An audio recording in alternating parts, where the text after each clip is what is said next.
Iran has warned America's attack will have everlasting consequences. The US president, though, says Iran should get back to the negotiating table. Tehran says it reserves all rights to retaliate. So how could it retaliate? What might that look like and how quickly could it come? Here's Dominic Waghorn on that.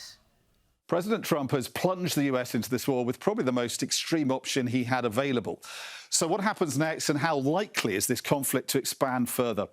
Iran is almost certain to retaliate. Not doing so would make it look even weaker. So what could it target? The US has military bases throughout the Middle East, Qatar, Kuwait, Iraq and Saudi Arabia. Killing Americans might be a priority for Iran to try and drive a wedge between Trump and his MAGA supporters back home, who say America is getting drawn into yet another Middle Eastern war, risking US lives. Iran could attack Americans directly with drones and missiles or use proxies in the Middle East. Hezbollah in Lebanon has been massively degraded by Israel. More likely, Iran would use militias it backs in Iraq or the Houthis based in Yemen, whose truce with the US appears to be in tatters. All that would invite massive retaliation, of course, from America, so Iran might prefer asymmetrical options. In that case, Britain could also be a target. Could all this lead to terror attacks in the UK? In the region, there are two stretches of water to worry about, both strategically vital. The Houthis could threaten shipping in the Red Sea, while Iran could directly target vessels in the Persian Gulf, as they've done before, harassing ships with smaller boats, firing rockets at them and seizing them. Now, if the Gulf goes up in flames, expect a big hit to the global economy and the price of oil too. The Iranians have threatened to shut off the Strait of Hormuz, this choke point through which a third of the world's seaborne oil passes. All this would send shockwaves through the world's financial markets. The US has massively increased its presence to retaliate to any retaliation, with no less than 3 aircraft carrier battle groups in the region. As things stand, this is almost certain to escalate, but could it also widen and suck other nations into the conflict? Russia and Iran have a strategic partnership agreement, but it doesn't require Moscow to come to Iran's support. Iran is also China's closest ally in the Middle East, but Beijing is also likely to sit this one out, it's thought, and watch from the sidelines.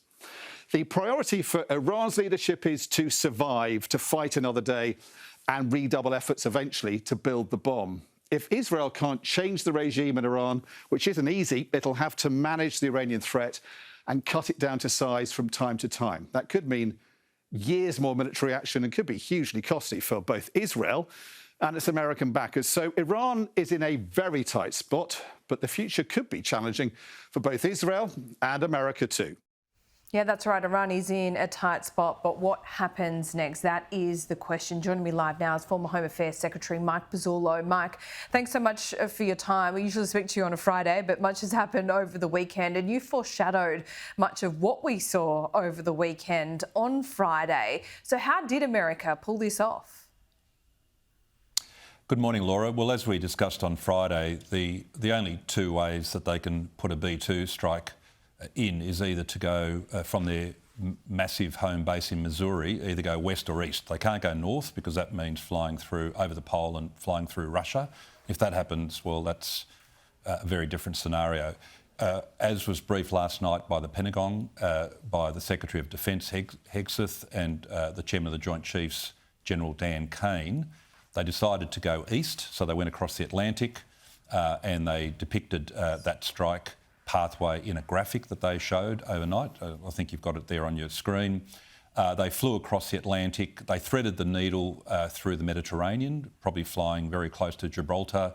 They seem to have tracked through to and close to the UK base at Cyprus, so they might well have given the UK prior notification in case they needed that field for an emergency landing.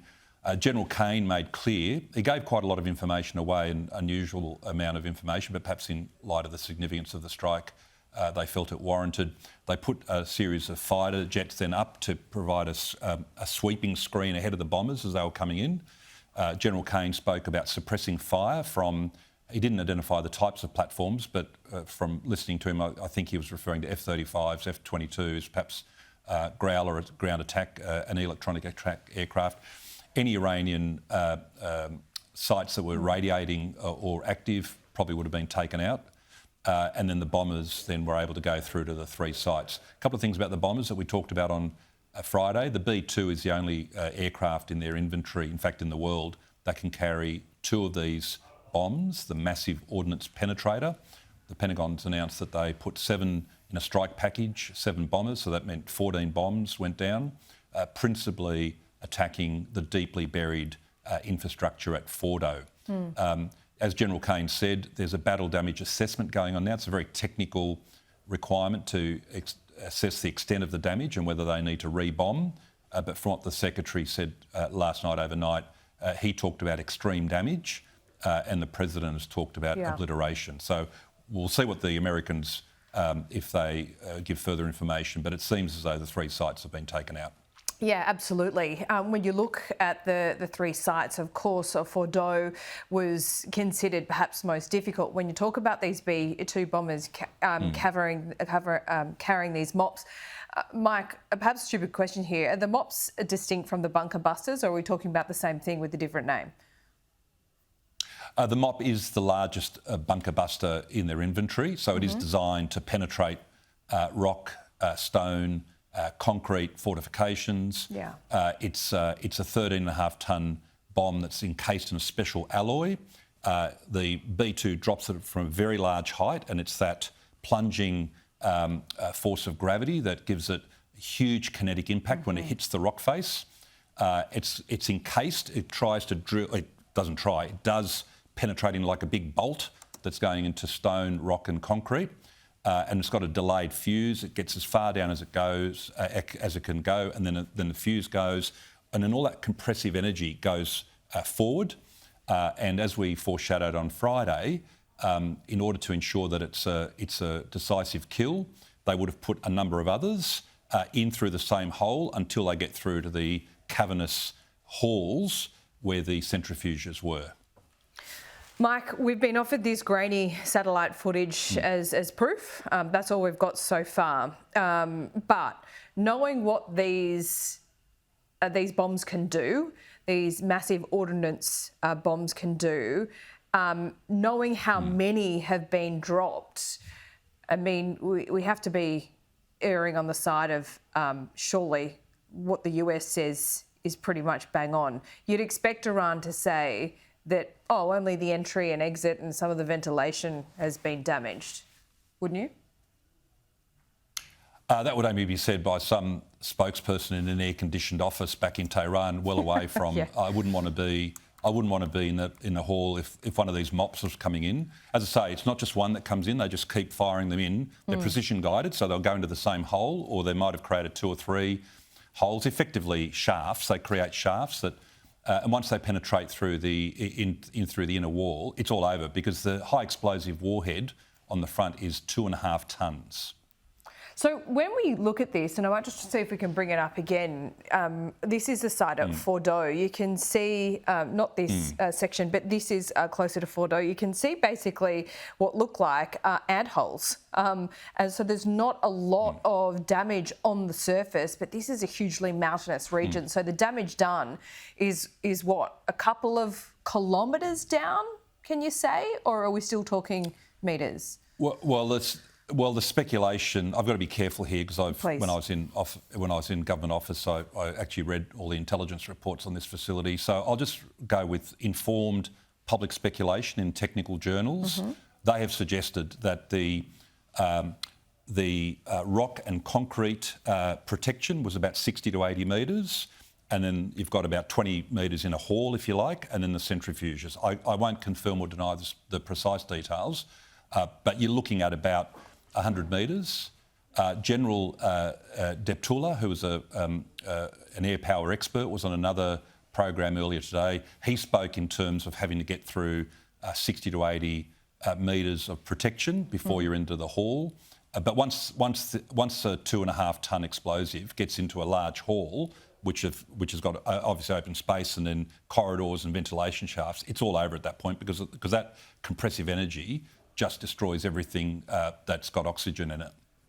Mike, let's talk about the diplomacy and politics of this now. What would Australia's possible involvement here be? And I wonder if you'd like to delve into the peculiarity, I would say, of Australia really being relegated to the absolute sidelines here. Perhaps we're not even at the venue.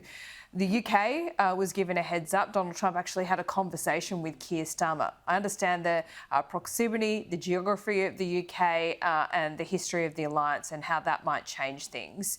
But for Australia not to be given that heads up and for us not to be hearing from Anthony Albanese approaching 24 hours on, are these two things unusual? I might just set the sort of political interpretation off to one side. I think the value that I provide to you and your viewers is a focus on the technical defence aspects. I can come back to Australia's policy in a moment. But look, if they'd gone west, I think we'd be having a very different conversation, Laura. Last year, when the B2s, not using the MOP weapon, the massive ordnance penetrator, but using other weapons, last year in October, they took a westerly pathway to strike at Houthi targets in Yemen. It appears, and Defence has been very circumspect about the access and overflight that we granted to either the B2s themselves or their refuelling aircraft. That was in October of last year. You'd have to surmise that there would have been notification and consultation then. So it really does depend on which way they go. Because they went east, you would think that their most trusted ally, including an ally that has access to the same high-level top-secret information, they can coordinate, synchronise and deconflict. And I've got no doubt they probably would have spoken to the UK about using Cyprus as a landing emergency landing point if they required. Perhaps refuelers. They had what's uncertain to me, and even the graphic that you depicted earlier, Laura. It's not clear to me where the refuelers came from because the refuelers would have been pushed forward to Europe, probably the UK, possibly other NATO partners who might not have been briefed on the strike package going through. General Kane said last night very few people knew that the strike package was airborne, was on its way to the target. But it might have been that NATO allies, the UK and other NATO allies, might have been asked to provide that refuelling support that we spoke about on Friday. The B2 is an amazing aircraft, but it can't just keep flying around the Earth without fuel. It has to have fuel, and they're provided by those flying gas stations known as aerial refuelers. So it might be that all that's happened here, and I don't want to diminish the point you're making. I understand that the significance of what you're saying, but just from a military point of view, if you go east, you need to sort of thread the needle through a couple of points. If they come west, typically in the past, B2 sorties going into, say, Afghanistan or Iraq have typically gone through Guam. And we know this because they squawk their transponder, but when they go into attack mode, they stop squawking, they just go dark. They don't go invisible, they're low observable. And it might be that the Americans have decided that their preferred pathway when they go west is to fly over or near Australia. I think if that happens, we're having a different discussion. I don't know what's happened here. I have no inside information. But, and this is a point that relates to another debate that you and I have discussed in the past, as US forces build in Northern Australia, including the ability to support B2 bomber strikes, I think the government, and I'm not talking about this strike particularly, but I think the government's going to have to come up with a new policy framework to say, not only do we concur in the American actions that have taken place, but we were prior notified and we provided support. And that support could extend, for instance, to supporting aerial refuelers. That's, from a military perspective, going west or east determines how much notification and consultation they need to have with allies. Mike, always great to get your insights, especially on a day like today. Really appreciate you making the time. Thanks, Laura.